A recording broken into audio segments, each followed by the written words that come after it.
स्वागत है आपका बोलता हिमाचल पर। आज है 15 नवंबर 2023 और हिमाचल प्रदेश की आज की सबसे बड़ी खबरें हम आपके लिए लेकर आए हैं। हमेशा की तरह आप इस वीडियो को लाइक कर दीजिएगा। चैनल पर नहीं जुड़े चैनल को आप सब्सक्राइब जरूर करें। पिछले कल हमने आपसे सवाल किया था कि हिमाचल प्रदेश की सबसे बड़ी नदी कौन सी है। इसका जवाब आपको देना था कमेंट बॉक्स में और बहुत से लोगों के कमेंट्स अलग अलग आए इस पर। आपको बता दें हिमाचल प्रदेश की जो सबसे बड़ी नदी है उसका नाम है चिनाब। ये बिल्कुल सही आंसर रहेगा। हिमाचल प्रदेश की सबसे बड़ी नदी चिनाब है। तो बड़ी होने का कारण जो है वो आपको बता देते हैं। इसका जो जल घनत्व है वो सबसे अधिक है, तो इस वजह से ये बड़ी है।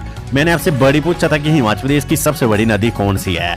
आप बहुत से लोगों ने सतलुज नदी को बड़ी नदी बताया, पर आपको बता दें जो सतलुज नदी है वो हिमाचल प्रदेश की सबसे लंबी नदी है। तो बड़ी नदी है चिनाब और अगर लंबी आपसे मैं पूछता तो उसका जो सही आंसर था वो सतलुज आना था। तो आज का महत्वपूर्ण सवाल आपके लिए ये है कि हिमाचल प्रदेश का क्षेत्रफल के आधार पर सबसे छोटा जिला कौन सा है, ये आपको बताना है।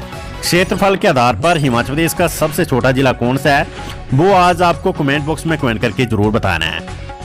बिलासपुर, हमीरपुर, लाहौल स्पीति या किन्नौर हिमाचल प्रदेश का सबसे छोटा जिला क्षेत्रफल के आधार पर कौन है, उस जिले का नाम आप हमें कमेंट बॉक्स में कमेंट करके जरूर बताइएगा।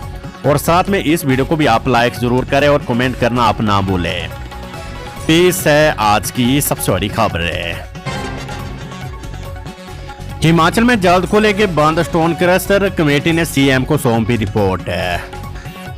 उद्योग संस्कृति मामले एवं आयुष मंत्री हर्षवर्धन चौहान ने कहा है कि राज्य में प्राकृतिक आपदा के बाद ब्यास नदी बेसिन पर बंद किए गए स्टोन क्रशर जल्द ही खुल जाएंगे। इस संदर्भ में गठित समिति ने मुख्यमंत्री सुखविंदर सिंह सुक्खू को अपनी रिपोर्ट सौंप दी है।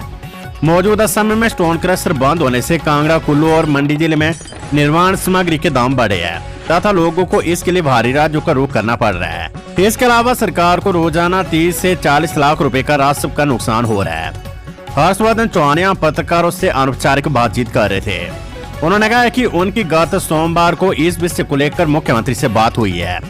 इसके अलावा लोकमान्य मंत्री विक्रमादित्य सिंह ने कहा कि निर्माण सामग्री उपलब्ध नहीं होने से विभागीय कामकाज प्रभावित हो रहे हैं। उन्होंने कहा कि मुख्यमंत्री ने इस विषय में जल्द फैसला लेने की बात कही है। उद्योग संस्कृति मामले एवं आयुष मंत्री हर्षवर्धन चौहान ने कहा कि विधानसभा का शीतकालीन सत्र धर्मशाला में दिसंबर या जनवरी माह में आयोजित किया जाएगा। उन्होंने कहा कि अभी विधानसभा के मानसून सत्र को आयोजित हुए 2 माह भी नहीं हुए हैं। ऐसे में एक सत्र से दूसरे सत्र के बीच 6 महीनों से अधिक का अंतर नहीं होना चाहिए। चाइना योग क्रियाशील भर्ती प्रक्रिया में आएगी तेजी। हर्षवर्धन चौहान ने कहा कि हमीरपुर में नए चाइना योग को क्रियाशील कर दिया गया है। इससे भर्ती प्रक्रिया में तेजी आएगी। हमीरपुर में पहले अधीनस्थ राज्य चाइना योग भ्रष्टाचार का अड्डा बनकर रह गया था, जहां पर पेपर बेचते थे। अब आगामी समय में हर फॉरेस्ट बीट पर वन मित्र की भर्ती व वन रक्षक व जल शक्ति विभाग में मल्टीटास्क वर्कर के अलावा अन्य विभागों में भर्ती होगी। शिक्षा विभाग में शिक्षकों के 6000 पद स्वीकृत किए गए तथा 1 वर्ष के भीतर कॉलेजों में 500 प्रोफेसर की भर्ती की गई है। इसके अलावा आयुष विभाग में 143 डॉक्टरों की जल्द नियुक्ति होगी। राज्य में इलेक्ट्रिक चार्जिंग स्टेशन स्थापित करने के लिए सीएम सुक्खू ने परिवहन विभाग से 10 दिन में मांगी रिपोर्ट है। मुख्यमंत्री सुखविंदर सिंह सुक्खू ने हिमाचल में इलेक्ट्रिक चार्जिंग स्टेशन स्थापित करने को लेकर परिवहन विभाग से 10 दिनों के भीतर रिपोर्ट मांगी है। परिवहन विभाग की समीक्षा बैठक मुख्यमंत्री सुखविंदर सिंह सुक्खू की अध्यक्षता में संपन्न हुई। इस दौरान विभाग के कार्यों की समीक्षा की गई। इस मौके पर मुख्यमंत्री ने कहा कि वाहनों के संचालन को प्रोत्साहित करने के लिए राज्य में 107 ई चार्जिंग स्टेशन का निर्माण प्रस्तावित है, जिनमें से 53 ई चार्जिंग स्टेशन विभिन्न पेट्रोल पंपों तथा 54 का निर्माण विभाग के माध्यम से किया जाएगा। उन्होंने कहा कि इस संबंध में विभागों ने विस्तृत रिपोर्ट प्रस्तुत करे। मुख्यमंत्री ने राज्य में प्रस्तावित 6 हरित गलियारों ग्रीन कॉरिडोर के निर्माण कार्य की भी जानकारी ली। सीएम सुक्खू बोले 300 नई बसों की खरीद के लिए टेंडर प्रक्रिया की जाएगी शुरू। मुख्यमंत्री ने कहा कि वर्तमान राज्य सरकार द्वारा परवाणु, नालागढ़, ऊना, हमीरपुर, संसारपुर, टेरिस, पोंटा, नाहन, सोलन, शिमला, रामपुर, लोसर, मंडी, जोगिंद्रनगर, पालमपुर, धर्मशाला, कांगड़ा, पठानकोट, कीरतपुर, बिलासपुर, मंडी, मनाली, केलांग, जिंगजिंगबार में ग्रीन कॉरिडोर का निर्माण किया जा रहा है। उन्होंने इन हरित गलियारों पर बिजली ट्रांसफार्मर लगाने तथा निर्माण संबंधी टेंडर प्रक्रिया की जानकारी भी प्राप्त की। उन्होंने कहा कि चरणबद्ध तरीके से HRTC की डीजल बसों को ई बसों के साथ बदला जाएगा और जल्द ही 300 नई ई बसों की खरीद के लिए टेंडर प्रक्रिया शुरू की जाएगी। उन्होंने कहा कि राज्य सरकार निगम को घाटे से उबारने के लिए प्रयासरत है। सीएम सुक्खू के आगमन के बाद आगामी बजट को लेकर तैयारियां शुरू। मुख्यमंत्री सुखविंदर सिंह सुक्खू के आगमन के बाद आगामी वित्तीय वर्ष 2023-24 के बजट को लेकर तैयारियां शुरू हो गई है। इसके तहत मुख्य सचिव प्रबोध सक्सेना ने वित्त विभाग के अधिकारियों के साथ बैठक की है, जिसमें आगामी बजट की तैयारियों को लेकर फीडबैक लिया गया है। अधिकारियों ने इस दौरान जानकारी दी कि सभी विभागों ने प्रारंभिक बजट के प्रस्ताव दे दिए हैं। एक माह से अधिक समय तक प्रत्येक विभाग के अधिकारियों से वर्तमान बजट के बारे में जानकारी ली गई कि कितना बजट अब तक खर्च किया जा चुका है। इसमें कुछ विभाग ऐसे जो अभी भी मौजूदा वित्तीय वर्ष के बजट में आवंटित राशि को खर्च नहीं कर पाए हैं। ऐसे में इन विभागों को निर्धारित समय अवधि यानी 31 मार्च 2024 तक बजट राशि को खर्च करने की हिदायत दी गई है। आगामी बजट को लेकर विभागों से प्राप्त हुए वित्तीय प्रस्तावों की छंटनी करने में अभी 1 महीने का समय लग सकता है। अब तक लोक निर्माण, जल शक्ति, शिक्षा और स्वास्थ्य की ओर से अधिक बजट निर्धारण संबंधी सुझाव प्राप्त हो गए हैं।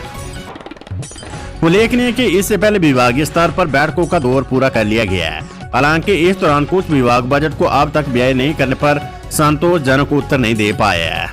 मुख्यमंत्री के निर्देश पर अब विधायक प्राथमिकताओं की बैठकें होगी। इन बैठकों का आयोजन नए वर्ष में जनवरी माह में आयोजित किए जाने की संभावना है। मूल्य निर्धारण के दायरे में आई 33 और दवाएं, एनपीए ने की घोषणा। देश में 33 नई दवाएं मूल्य नियंत्रण के दायरे में आ गई है। इससे इन दवाओं के दाम कम हो गए। राष्ट्रीय औषधि मूल्य नियंत्रण प्राधिकरण एनपीपीए ने इन दवाओं को मूल्य नियंत्रण के दायरे में लाने की घोषणा की है। ये दवाएं बीपी, मधुमेह, बच्चों में बैक्टीरियल संक्रमण के इलाज, कोलेस्ट्रॉल और ट्राइग्लिसराइड कम करने व अन्य सामान्य बीमारियों के इलाज में काम आती है। एनपीए ने एक आदेश में इन दवाओं की सूची जारी की है। एनपीए ने कहा कि कंपनियां सरकार की ओर से तय मूल्य से अधिक कीमतों पर इन्हें नहीं बेच सकती है। हालांकि कंपनियों को जीएसटी वसूलने की छूट दी गई और ये भी केवल उन्हें मिलेगी जो कंपनी जीएसटी चुका रही हो। HRTC ढली डिपो के 3 और परिचालकों को सस्पेंड करने की तैयारी, प्रबंधन ने जारी किए नोटिस। HRTC प्रबंधन ने ढली डिपो के 3 और परिचालकों को सस्पेंड करने की तैयारी कर दी है। ट्रांसफर के बाद ढली डिपो में ज्वाइनिंग न देने पर निगम प्रबंधन पहले ही एक परिचालक को सस्पेंड कर चुका है। वहीं अब इसी तरह अन्य 3 परिचालकों को भी सस्पेंड करने की तैयारी है। करीब 1 माह पहले इन परिचालकों की ट्रांसफर बैजनाथ व हमीरपुर से शिमला के ढली डिपो के लिए हुई थी, लेकिन समय व नियमों के अनुसार अभी तक 3 परिचालकों ने ढली डिपो में ज्वाइनिंग नहीं दी है। ऐसे में अब निगम प्रबंधन इन्हें भी सस्पेंड करने की तैयारी में है। निगम प्रबंधन ने तीनों परिचालकों को नोटिस जारी कर दिया और ड्यूटी ज्वाइन करने को कहा है। यदि ये नोटिस के बाद भी कोई जवाब निगम प्रबंधन को नहीं देते तो प्रबंधन परिचालकों को सस्पेंड कर देगा। क्रिप्टो करेंसी मामला, मुख्य आरोपियों के खिलाफ आरोप पत्र तैयार, अब ली जाएगी लीगल राय। करोड़ों रुपए के क्रिप्टो करेंसी स्कैम में मुख्य आरोपियों के खिलाफ एसआईटी ने चार्जशीट तैयार कर ली है। ऐसे में अब विभागीय स्तर पर लीगल राय लेने के बाद एसआईटी आरोप पत्र अदालत में पेश करेगी। अब तक की जांच में पूरे स्कैम में 4 मुख्य आरोपी उभर कर सामने आ रहे हैं। इनमें दुबई फरार हो चुके सुभाष शर्मा के साथ ही न्यायिक हिरासत में चल रहे हेमराज, सुखदेव, अभिषेक है। ऐसे में इनके खिलाफ जल्द ही चार्जशीट दायर की जा सकती है। इसके बाद जिन जिन की संलिप्तता पाई जाएगी उनके खिलाफ सप्लीमेंट्री चार्जशीट दायर की जाएगी। हिमाचल प्रदेश के एक निजी विश्वविद्यालय को न्यायिक आयोग का नोटिस। हिमाचल प्रदेश में स्थित एक निजी विश्वविद्यालय को निजी शिक्षण संस्थान न्यायिक आयोग ने नोटिस जारी किया है। बीते दिनों पूर्व चंबा के आरटीआई एक्टिविस्ट अजय कुमार ने संबंधित निजी विश्वविद्यालय के खिलाफ शिकायत की थी और सवाल उठाए थे कि जब आयोग ने संबंधित निजी विश्वविद्यालय को बीते वर्ष बंद करने के आदेश दे दिए थे तो फिर इसके बाद यहां पर जनवरी 2023 में नए कोर्स शुरू करने की अनुमति कैसे दी। हालांकि प्रदेश सरकार के ध्यान में ये मामले और इसको लेकर जल्द कार्यवाही करने की बात की जा रही है, लेकिन इसी बीच अजय कुमार की ओर से आई शिकायत को ध्यान में रखते हुए न्यायिक आयोग ने 20 नवंबर को मामले की सुनवाई करने का निर्णय लिया है। क्रिप्टो करेंसी स्कैम जांच के दायरे में 60 से अधिक निवेशक। क्रिप्टो करेंसी स्कैम में करोड़ों का प्रॉफिट लेने वाले कई निवेशक एसआईटी का शिकंजा कसता देखकर अब अदालतों के चक्कर काट रहे हैं। इस घोटाले में 70 से 80 व्यक्ति ऐसे जिन्होंने 2 करोड़ से अधिक का प्रॉफिट लिया था। अब वे SIT की जांच दायरे में चल रहे हैं। कुछ की गिरफ्तारियां हो चुकी है, जबकि कुछ अग्रिम जमानत के लिए अदालतों की शरण में पहुंच गए हैं। इसी तरह कुछ आरोपी भूमिगत हो गए हैं। SIT जांच में खुलासा हुआ है कि करोड़ों के स्कैम में जिन 4 पुलिस कर्मियों की गिरफ्तारी हुई है, उन्होंने भी 2 करोड़ से अधिक का प्रॉफिट लिया है। ऊना में शास्त्रीय अध्यापकों के 22 पदों के लिए 17 व 18 नवंबर को होगी काउंसलिंग। प्रारंभिक शिक्षा विभाग द्वारा जिला ऊना में शास्त्रीय अध्यापकों के 22 पदों को बैच वाइज अनुबंध आधार पर भरा जाएगा।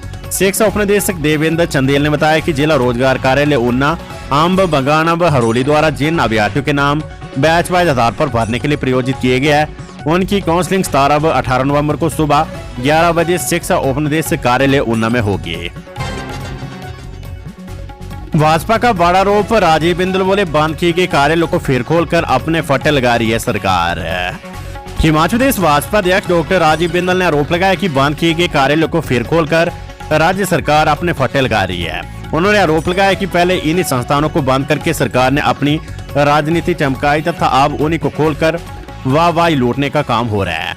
उन्होंने कहा कि प्रदेश की जनता सब जानती है तथा कांग्रेस पार्टी को लोकतांत्रिक तरीके से इसका जवाब देगी। डॉक्टर राजीव बिंदल ने हजारी बयान में कहा कि सरकार ने पहले 1500 कार्यालयों को बिना मंत्रिमंडल की मंजूरी के राजनीतिक प्रतिशोध की भावना से बंद किया, जिसका समर्थन प्रदेश सरकार के मंत्री और कांग्रेस विधायकों ने भी किया। अब दोबारा से सरकार उन्हीं कार्यालयों को चरणबद्ध तरीके से फिर खोलकर उसके ऊपर अपने फट्टे लगा रही है। उन्होंने कहा कि संस्थानों को बंद करने और फिर से खोलने को लेकर राजनीति करना दुर्भाग्यपूर्ण है। सोलन में बाईपास रोड पर चलती बस के पिछले टायर खोले, बड़ा हादसा टाला। सोलन शहर के बाईपास रोड पर मंगलवार को एक निजी बस के पिछले 2 टायर खुल गए। गनीमत रही कि हादसे के समय बस ज्यादा स्पीड में नहीं थी। टायर निकलते ही बस कुछ दूर आगे जाने के बाद रुक गई। यदि बस पलट जाती तो बड़ा हादसा हो सकता था। घटना के बाद पुलिस मौके पर पहुंची और क्रेन मंगवाकर बस के टायरों को दोबारा लगाया गया। वेदर अपडेट, 20 नवंबर तक मौसम साफ। केलांग, सामदो में माइनस में पहुंचा तापमान। राजधानी शिमला समेत प्रदेश के सभी क्षेत्रों में मंगलवार को मौसम साफ रहा। धूप खिलने से अधिकतम तापमान में सोमवार के मुकाबले 1 डिग्री की बढ़ोतरी दर्ज हुई है। 20 नवंबर तक प्रदेश में मौसम साफ बने रहने का पूर्वानुमान है। प्रदेश के उच्च पर्वतीय क्षेत्रों केलांग और सामदो में न्यूनतम तापमान माइनस में पहुंच गया है। मध्य में दर्दनाक हादसा, तेज रफ्तार स्कॉर्पियो गाड़ी ने कुचल डाली 5 साल की मासूम। औद्योगिक क्षेत्र बद्दी में नई सब्जी मंडी में एक तेज रफ्तार स्कॉर्पियो ने सड़क पार करी 5 वर्षीय बच्ची को कुचल दिया। बच्ची की पहचान मानसी पुत्र अमलेश महतो निवासी शाहपुर बिटौनी तहसील मुकामा जिला पटना बिहार के रूप में हुई है। वे बद्दी में अपने परिवार के साथ रहती थी।